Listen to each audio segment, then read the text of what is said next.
Я сварщик Правдарук, Валадар Цурпанов. І я ваш легітимний представник у розмові з уладамі. Я быў прыхільнікам падыходу да гэтай электаральнай кампаніі у рамцы байкоту, якую выказаў Владзімір Мацкевіч. Ну, для мяне ўласна, канешне, тое, што адбылося пасля вылучэння кандыдатур Бабарыка, Цепкала, Ціхановскі, гэта была, ну, асабіста для мяне неспадзяванка, што народ адгукнуўся на гэты заклік, і было відавочна, што гэта кампанія не будзе такой. Я бачу, што народ вот, нечакана пачаў праяўляць сваю гэту цікавасць, і болей за то не проста цікавасць, а дэманстраваць гатовасць, ну, лёгкую такую да пратэста, таму што ўсё ж такі выстройвацца ў чэргі гэта была незвыклая рэч. Ну так, мы памятаем у некаторыя папярэднія кампаніі, што актыўнасць выбухала, так званыя святы непаслушэнства дазволены былі. Але гэтым разам было аб'ём, памер быў ну, непараўнальна большы. Першыя ну, выпадкі, спробы калектыўнага супрадзеяння, я іх назіраў звон. Самі дзеянні ўладаўны былі для мяне зразумелі і ну, тлумачальныя. Так, безумоўна. Але ад гэтага не былі прымальныя. І я так ну, для сябе пазначаў, што калі гэта ўсё ж такі не спыніцца, калі гэта мае такі нейкі трывалы грунт, то, пэўна, прыйдзецца далучацца да гэтага. Я ну, вярнуўся, скажем так, в актыўную палітыку да 9-го. І гэта было менавіта звязана з захадамі рэжыма датычна журналістаў. Я прыходзіў на суды і быў сведкай, як яны паводзяцца, і было зразумела, што рэжым, пэўна, да нечага рыхтуецца, што з другого боку скосна сведчыла пра сур'ёзнасць ўсё ж такі пратэсту. Тое, што адбылося па ўсёй Беларусі і ў Лучнай тут, для мяне было, ну, найбольш трапнае слово, напэўна, гэта будзе шок. Адна справа, калі, ну, адмысловае аддзяленне дзейнічаюць пэўным чынам, яны на гэта заточаны, што называецца. А калі гэта звычайныя міліцыянты, і яны так дзеюць, гэта было, вот, ну, негатыўнай неспадзяванкай. І вядома, што пасля гэтага я ўжо, ну, дакладна не мог застацца ў баку, і я, ну, для сябе пазначыў, што ўсё, спакойнае жыццё скончылася, пенсія там ці адпачынак палітычная, трэба вяртацца, і я заатакаваў, ну, сваім звыклым стылі, заатакаваў галоўныя кропкі, якія я лічыў адказныя. Это прокурора горада і прокурора вобласці і ўлучна з начальствам Ленінскага аддзела, каб яны прыбралі гестапаўцаў з вуліц. І потым пайшоў да ІВС, бо паколькі на ІВС ўжо было багата людзей, я з такім сачуваннем, ну вось, а разбураць яго і браць-то няма з кім. Паколькі ўжо к таму часу было зразумела, што Беларусь у стане рэвалюцыі, і, значыць, нам трэба будзе рэжым прымушаць да перамоваў. Калі ты абіраеш адмысловы чын і маніфестуеш гэта ўладзе рэжыму, то ты разумееш, што ты правакуеш на сябе пэўнага ну, кшталту ўздзеяння ў адказ. А калі гэта робіцца датычна простых людзей, а пратэст залучыліся простыя людзі, якія пра палітыку ніколі раней не думалі і не ведалі, што гэта такое, і яны атрымалі такі крывавы досвед. І гэта было такім фактарам, які паспрыяў росту колькасці людзей на вуліцах. Все гэтыя дні я ўзяў адпачынак на працы, і я хадзіў з гэтымі калонамі. Мы пайшлі узрушэнне пайшло па ўсёй краіне, і людзі пачалі шукаць адказы на пытанне, што рабіць далей, і якось дзейнічаць на рэжым, бо стала зразумела, што яго трэба абрынуць, і што ён ўсё ж такі саслабеў. Адзін са шляхоў быў гэта скарыстацца з дапамогі, падтрымкі рабочых праз страйкі. І от адна з калонаў, мы тут сабраліся, прыйшлі вот сюды, і там на тым баку, на прыпынку, я зладзіў першы свой мітынг, які быў запланаваны на падрыхтоўку будучыні. Я яшчэ прыйшоў в аддзел па зваротах грамадзянаў, запісаўшыся на прыймо да заступніка старшыні аблвыканкама. Я сказаў так, што паколькі мяне на сёння паўнамоцтваў мала, і мяне задаволіць ровень заступніка старшыні. Але, кажу, к панядзелку, хутчэй за ўсё, мае паўнамоцтвы вырастуць. І ніжэй роўню Зайца я ні з кім размаўляць не буду, бо я прыйду прадстаўляць інтарэсы вуліцы. Але мне было скрушна расчароўвацца, ці спраўджаць чаканне датычных тых, хто пазначаў сябе як старая пазіцыя. Бо я не бачыў штаба, які мусіў паўстаць. І тое, што пабачыў, не пакінула мне шансаў не выступаць. І таму я дачакаўся, калі ўжо выступілі ўсе, і звярнуўся да людзей з той жа прапановай, якую казаў і раней, і з просьбай. Прапанова тычылася здабываць легітымнасць і думаць пра будучыню. І таму я казаў, ідзіце ў двары, станавіце старастамі дамоў, двароў, і будем гуртаваць гэты камітэт самакіравання. І просьбу я агучыў тую, якую прапановаў на гэтым першым маленькім мітынгу. Я прапанаваў ім надзяліць мяне паўнамоцтвамі, прадстаўляць іх у перамовах. І людзі прагаласавалі. Наступны дзень, калі прыйшоў я, сябры, якія тут я спаткаў, яны выказалі незадавальненне, што нешта тут не так. І тады я падышоў да гэтых людзей, да натоўпу, і крыкнуў ім, што мне трэба там 30 чалавек для звароту. І мы тут выстроились, кожны трымаў по эту лідеры, і мы сталі там скандаваць, што Заяц, выходи, выпускай. Я тут прайшоўся фармальна, грукаючы ў дзверы, і потым я пайшоў на наступны дзень на сустрэчу. Я сказаў, што перадайце Зайцу, што я прыйшоў як памагаты.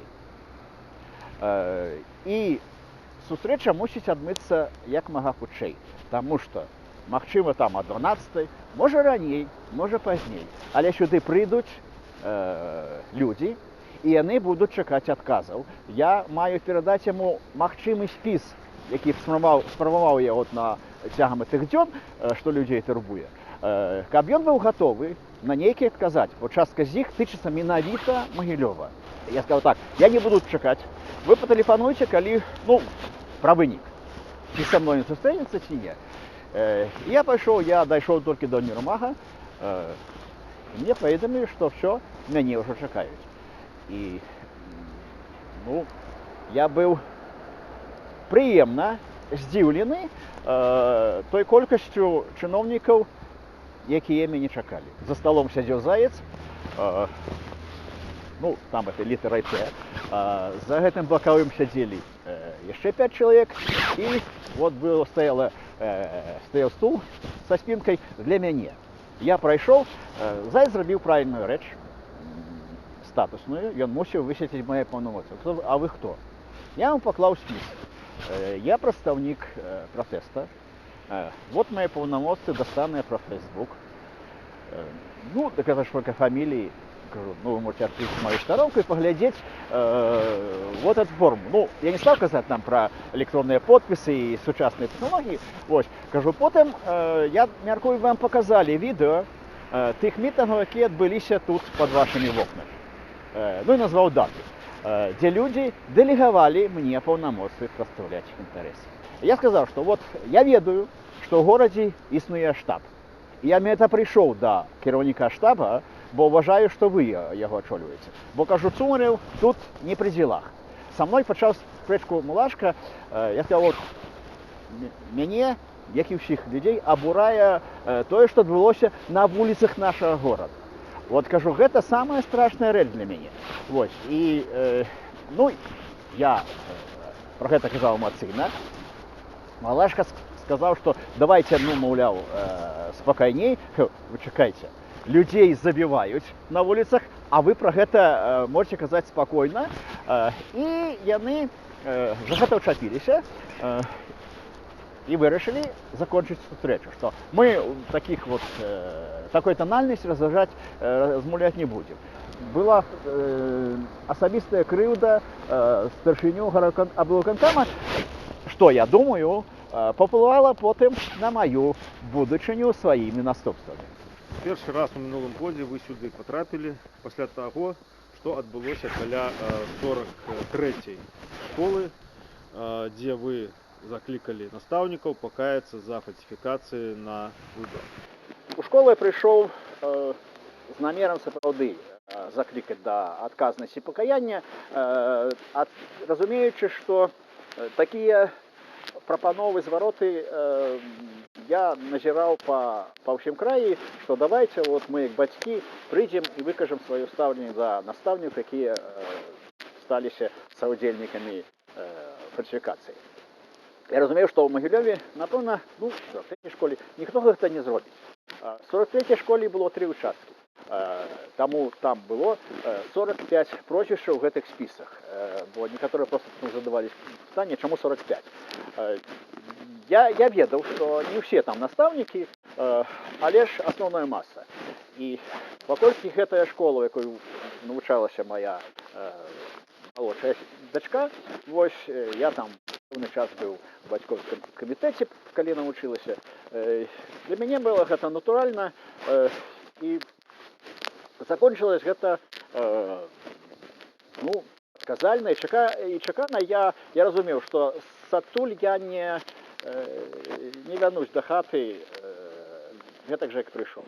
У ІВС мяне ўразіў фармат сустрэчы.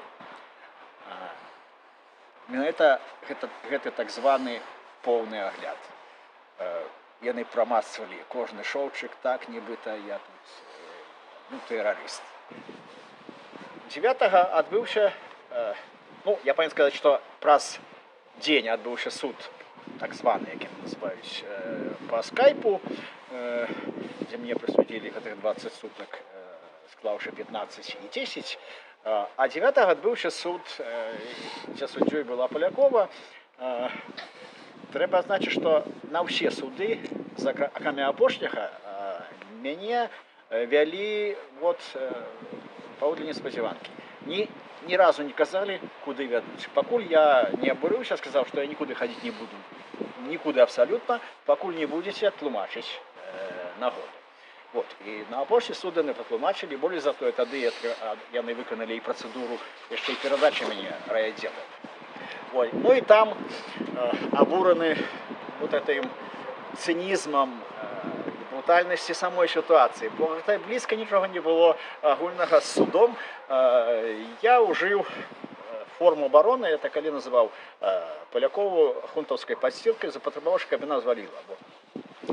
Потым быў яшчэ адзін суд, і яшчэ адзін суд, і 3 цёткі ў чорных мантыях дасталі ад мяне аднаго і таго ж пасылу. З крымінальнай справай мне в нейкім сэнсе, ну, не пашэнціла ў плане вот максімальнасці тэрміну. Таму што к таму часу ўжо мы мелі інфармацыю пра Стаса Кулінковіча, і калі яму далі 2 гады хіміі, а ён выкарыстоўваў выказванні такія жорсткія і адназначна негатыўныя самі па сабе, нават па-за кантэкстам. У маім выпадку нават экспертыза паставіла пад сумнеў слушнасць следчых органаў. Я там казаў, што сістэма мусіць уганараваць мяне ўсё ж такі мой статус і мяне як асобу, вось, даўшы як мінімум год хіміі. Ну, 3 гады максімум я адмовіўся адваката, я быў сам сабе абаронцаю, і мяне пазбавілі этой мажлівасці хоць што-небудзь сказаць. Хаця на пачатку я не планаваў ніякім чынам бараніцца. Тое, як прайшаў сам суд, ну, пераканаў мяне, што моя першая пачатковая пазіцыя, это маніфест, які там агучыў мне суддзелі, ён быў слушным, і не лічу да сёння, напэўна, не змяню это стаўленне, што я зрабіў штосьці неправільна. Потому что в той ситуации это был мой сродок, мне это сродок обороны, и дать системе по рукам, и позначить речи, як яны ёсць. Вот. Это не было судом, ніколі не будзе ні ў чыім выяўленні, ну, там, нормального человека. Ну, и тому вы решили не обскаживаться. Это тому я апелляции не подавал, и более за то, раней сядешь, раней выйдешь. Вы трымалі галадоўку пасля аднаго з прысудаў. Нагодою для галадоўкі сталася наступная рэч. Па мяне прыйшлі ахоўнікі і сказалі, што трэба ісці ўніз. Ну, мы прыйшлі. Як звычайна, не тлумачылі, тады яшчэ не быў жорсткі і не пытаў, навошта. Правда, па дарозе сказалі, што на медычны агляд. Мы прыйшлі ўніз, і правда, там была каманда медыкаў, як потым высветлілася, гэта была бригада псіхіятрычнай дапамогі, якую выклікалі менавіта дзяжурныя ПЛС. І я падняўся наверх, атрымалася так, што это была вячэра, і я узрушаны ад перажывання этой падзеі, ну, як бы я так асэнсоўваў. Я сказаў, я не буду вячэраць. Ну, не буду. Але закончыць думку прымусіў мяне старшы памочнік дзяжурнага, які праз 10 там хвілін 20 вярнуўся, адчыніў гэта вакенце і спытаў, а вы правда просто адмаўляеце? Это нічым не звязаныя? Я ім адказаў, ну, так, пакуль што я не абвяшчаю галадоўкі, бо вы ж не зрабілі нічога такога неардынарнага. І калі я пачаў пра гэта прамовляць слова, я зразумеў, што не, а яно ўжо адбылося, бо гэты выклік, гэта і ёсць нагоды, бо гэта правакацыя, ну і сродак ціску. Так? Галадоўкі было одно патрабаванне, ну, такое канкрэтовае. Гэта прабачэнні за іх дзеянні. Да жалю, яны гэта не зрабілі. І, ну...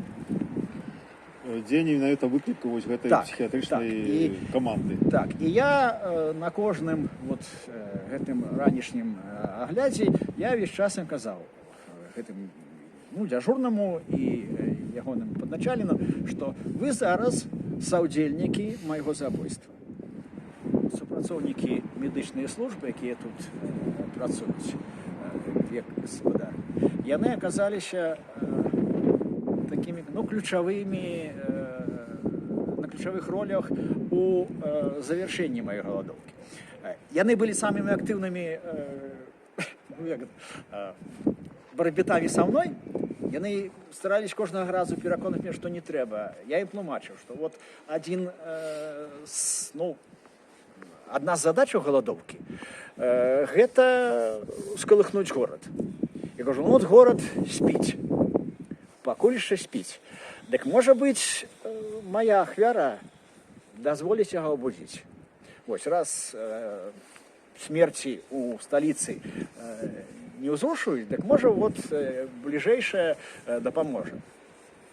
І, канешне, я не хацеў паміраць, бо ўсё ж такі жыць лепей, бо пакуль ты жыў, ты можаш шмат чаго зрабіць, але в этом сэнсе я быў гатовы памерці. Я казаў, ну, адзінае, што можа спыніць, гэта калі сістэма сама адрэагуе і не дазволіць мне памерці, а значыць, людзям на такой сістэме не стаць забойцамі. Я разумеў, што за сценами ніхто мне не дапаможа. Я не дамогся прабачэння, як фармальнае сведчанне спынення. Але я прымусіў рэжым саступіць, бо яны адсюль патрапіў у лікарню, это па накіраванню ЭВС, дзе было напісана 10 дзён сухой галадоўкі. Сама галадоўка была для мяне таксама такім пэўным іспытам, потому что я не памёр. Ну, про тое, што я не памру, я ўжо ведаў дзесьці, напэўна, на 6-й дзень. Я фаталіст, хоць і крытычна стаўлюся да ўсяго астатняга, але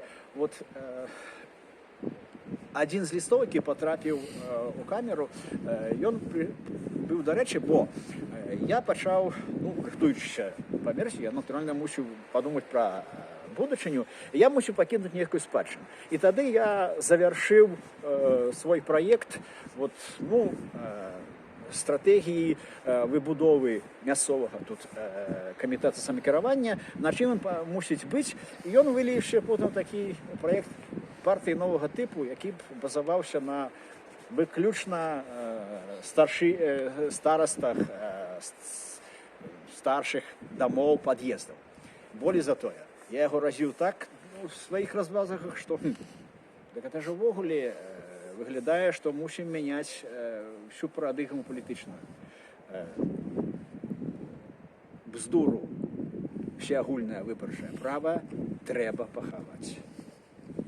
І тады чалавек, які рэпрэзентуе інтарэсы людзей, а это стараста дома, і з'яўляецца тым суб'ектам палітыкі, які будзе вырашаць. Ён будзе галасаваць ад імя астатніх. А астатнія будуць дапішаць. Мы сябе спытаем, што там зрабіў, а ты перад намі справаздачся. Гэта нешта кшталту таго, што адбываецца ў Злучаных Штатах.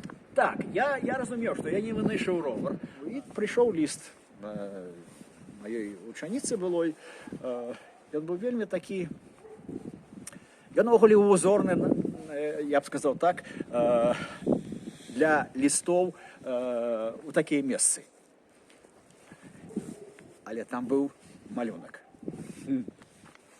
Гэты малюнак быў сімвалічны, бо ён упісваўся цалкам у канцэпцыю таго, на ты працаваў. Я такі, я ж тут, фактычна я працаваў над новай партыяй, а гэты малюнак цалкам укладаўся у сімвал партыйны. І я такі, значыць, я не памру. А значыць, напэўна, на мяне нейкія планы ёсць у будучыні.